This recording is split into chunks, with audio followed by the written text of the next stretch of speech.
El tablero en el baloncesto surgió para evitar que los seguidores situados a la galería, donde se colgaban las cestas, pudieran entorpecer la entrada del balón. Con el paso del tiempo, las cestas de melocotones se convirtieron en aros metálicos con una red sin agujeros hasta evolucionar a la malla actual.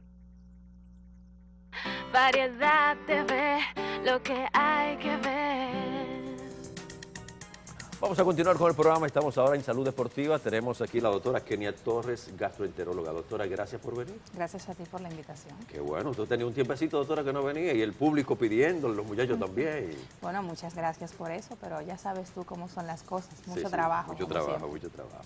Doctora, yo quiero saber si los deportistas, como las personas que están en sintonía, que no son deportistas, a veces se descuidan a la hora de comer, de alimentarse. Este descuido, ¿hasta qué punto es dañino para nuestro estómago? Sí, mira, los deportistas como los demás pacientes que vemos en la consulta, son personas que están propensas a padecer trastornos gástricos. Esto es debido a que, ya como has dicho tú, se van a las prácticas, se van a los juegos sin haber quizás ingerido la cantidad de comida necesaria. Esto hace, por supuesto, que aumente el jugo gástrico, un jugo que está ahí de manera natural en el estómago y que hace su función, pero al aumentar de manera patológica puede al mismo tiempo irritar la mucosa del estómago, pudiendo producir inflamación, que es lo mismo que gastritis. ¿Qué se recomienda? Bueno, se recomienda que la mayoría de ellos tienen establecido un régimen alimenticio, pero sí es verdad que muchas veces tienden a descontrolarse un poco. Entonces lo que se recomienda es que coman a las horas prescritas, siempre con horarios establecidos antes de las prácticas deportivas o de los juegos deportivos, y que se protejan el estómago, porque también es verdad que tienen que tomar algunos alimentos especiales o algunas bebidas, entonces el estómago tiene que estar protegido para lo mismo. Solo es eso, que coman a las horas que realmente lo necesitan y que se protejan el estómago. A veces por el tren de trabajo que tienen las personas, se descuidan un poquito y siempre se ha recomendado que no son 3 comidas, sino 5 o 6. Sí, así es. Entonces uno, esas que están entre la 4, la 5, Sí. es una merienda, pero es Sí. interesante para nosotros y para nuestro estómago. Sí, fíjate, no solamente es para el estómago, sino que comer cada 4 horas acelera tu metabolismo. Al tú tener un metabolismo acelerado gracias a la ingesta de alimentos cada 4 horas, hace que tú no aumentes de peso. Y se recomienda que esos horarios entre las comidas, y que esas comidas sean específicamente, por ejemplo, puede ser una granola, un pedazo de fruta, siempre y cuando sea antes de las 6 de la tarde, porque los azúcares de las frutas más adelante pueden convertirse en carbohidratos y estos a su vez en grasas. Ah, tenemos horarios. Por supuesto, las comidas tienen sus horarios. Entonces se recomienda que antes de las 6 de la tarde, si es que van a tomar la merienda, tiene que ser una granola o un pedazo de fruta siempre antes de las 6. Posterior a las 6, pues ya no toca comer vegetales, carnes magras a la plancha, etcétera. Pero tiene que ser antes de las 6 de la tarde, lo ideal. Lo ideal. Yo tenía una costumbre, doctora. Podía estar en mi casa trabajando o leyendo, hora de la noche. Como me gusta mucho el chocolate, compraba de esos chocolates para dulce o negro o blanco. Sí. Pero es muy dulce el chocolate. Por supuesto. Esto me despertaba en la madrugada, pero ya usted sabe. Sabes que el chocolate tiene una característica estimulante también. Sí. De hecho, hablando ya de deportistas, muchos deportistas tienden a comer chocolate antes de las prácticas deportivas, Sí. para tener mucho más energía. Entonces, la ingesta de este tipo de cosas después de ciertos horarios no es muy recomendable. Obviamente también hay que tomar en cuenta qué tipo de persona es, cuál es su actividad física diaria, qué consume diariamente, para hacer un equilibrio entre una cosa y otra. Doctora, yo ayer enfoqué parte de lo que sufren los jinetes, lo que tiene ese compromiso de las carreras de caballo. Y di un dato que recibí luego muchos correos que no tenían ese dato muchas personas, de que en algunos países, como tienen que pesar 100 libras, Sí, tienen siempre que estar pequeñitos y delgaditos. sí, Lo que ellos comían entonces inducían el vómito. sí, Y si no podían vomitar, entonces tomaban un laxante. sí. Dígame usted, ¿cuál es el final de un jinete, de un jockey de esto, haciendo esta práctica tan negativa? Mira, eso realmente es desastroso totalmente. Sobre todo porque cuando tú te produces el vómito, tú tiendes a ser un anoréxico. y obviamente esto viene al traste totalmente de tu salud, no solamente gástrica, sino de tu salud general, incluyendo tu salud cerebral. Entonces, estas son personas que con el paso del tiempo vienen presentando un deterioro físico, psicológico y totalmente cerebral. Entonces, lamentablemente, sí es cierto que son personas que tienen que tener un peso específico para llevar a cabo sus funciones, en este caso como jinetes, pero se puede utilizar un régimen alimenticio que sea con las calorías contadas para que se pueda llevar. Claro, para tener un peso especial de esa magnitud es prácticamente nada lo que se puede consumir. Entonces, estos pacientes tienen una calidad de vida fatal. Un final. Un final desastroso, porque es que termina su estómago totalmente destruido. Ay, Dios mío. Y yo decía, ¿cuánto le pueden pagar? ¿Tendrán el presente asegurado y el futuro también? Lo dudo. Lo dudo. Yo también lo dudo. Bueno, doctora, cuando uno se enamora, cuando hay una mala noticia, cuando hay una buena noticia, ¿por qué todo se refleja en el estómago? Porque hay una descarga importante de adrenalina. Entonces, ¿qué es lo que la gente dice? Yo tengo un sustico en la boca del estómago. Sí. Entonces, es porque hay una descarga de adrenalina. Y cuando hay una descarga de adrenalina, el estómago, que está muy bien inervado, o sea, tiene muchas ramificaciones nerviosas, todo esto se concentra aquí. Y el paciente lo refiere como un sustico en la boca del estómago. Pero es más que todo por un asunto neuronal. Ese sustico no hace daño. No, en absoluto. Solamente de emoción. Eso es un elemento natural de nuestro organismo de respuesta a ciertas acciones. Ajá. Yo recuerdo a los muchachos cuando tenían el examen también. Sí, Ay, sí. que tengo el susto, tengo el nervio aquí. Bueno, pero No, y ya. cuando uno va a ver al novio y todo demás, sí, es verdad, pero esas son sensaciones, a mi juicio, que te hacen sentir vivo. Esa Sí. es una parte, una parte buena. Una pregunta indiscreta. ¿A usted le ha pasado eso muchas veces? Sí, muchas veces. Me Ajá. pasa todavía. ¿Le pasa todavía? Sí. Qué bueno. Es un reflejo de que uno tiene el sentido, de que uno tiene vida. Exactamente. Qué bueno.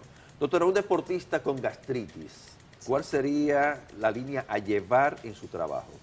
Mira, si ya tiene la gastritis diagnosticada, y digo diagnosticada cuando ya ha sido un paciente que se ha sometido a una endoscopia digestiva alta, y donde hemos visto endoscópicamente, valga la redundancia, que tiene inflamación de la mucosa del estómago, hemos tomado biopsia y esa inflamación se hace establecida en la biopsia, en el tejido ya visto por el patólogo, pues es un paciente que debe tratarse. Debe tratarse con inhibidores de bombas de protones que van a ayudar a disminuir esta inflamación. Debe ser un paciente que debe de comer regularmente. Yo creo que los deportistas lo hacen, obviamente estamos hablando de deportistas ya que tienen su profesión establecida, porque también es verdad que en nuestro país estos muchachos que ahora vienen subiendo, que se van al play desde las 7 de la mañana, sí. no creo yo que coman de la manera correcta. Pero sí, para retomar lo que te decía, son pacientes que deben de comer a sus horarios establecidos, comer cosas que realmente le ayuden a restablecer esta mucosa dañada. Y sobre todo, estos medicamentos que ayudan a proteger el estómago, los inhibidores de bomba de protones. Hablamos ahí de omeprazol. De omeprazol, de someprazol, de pantoprazol. Son diferentes moléculas, pero que hacen una función excelente. En el caso del Helicobacter pylori, ¿se elimina o no? ¿Y cuál es entonces el proceso de restarle daño del Helicobacter? Sí, mira, el Helicobacter pylori es una bacteria que se aloja en la mucosa del estómago. Para ser diagnosticada, la mejor forma es a través de una biopsia gástrica que se realiza con una endoscopía digestiva alta. El Helicobacter pylori se puede erradicar. Hay un tratamiento formado por 3 moléculas, inhibidores de bomba de protones y antibióticos, cada uno con sus horarios establecidos para su ingesta. Realmente esta bacteria, cuando se aloja en la mucosa del estómago, puede producir, o de hecho lo hace, inflamación del estómago, y si no se elimina puede evolucionar a una úlcera, que puede ser una úlcera gástrica, y que puede inclusive estar establecida esta úlcera en otra parte del estómago que se llama duodeno, y cuando hay una úlcera en el duodeno puede ser una úlcera maligna y evolucionar a un cáncer gástrico. Fíjate por dónde vamos, desde una simple bacteria, por decirle simple, hasta un cáncer de estómago.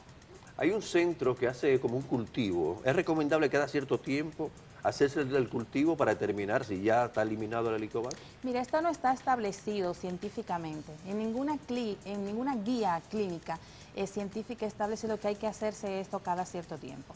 Lo que se recomienda es que el Helicobacter pylori sea diagnosticado a primera instancia en una biopsia gástrica. Posterior al tratamiento, el paciente debe hacerse un test de aliento, que es realmente la segunda prueba a seguir después de que el Helicobacter pylori ha sido diagnosticado en la biopsia.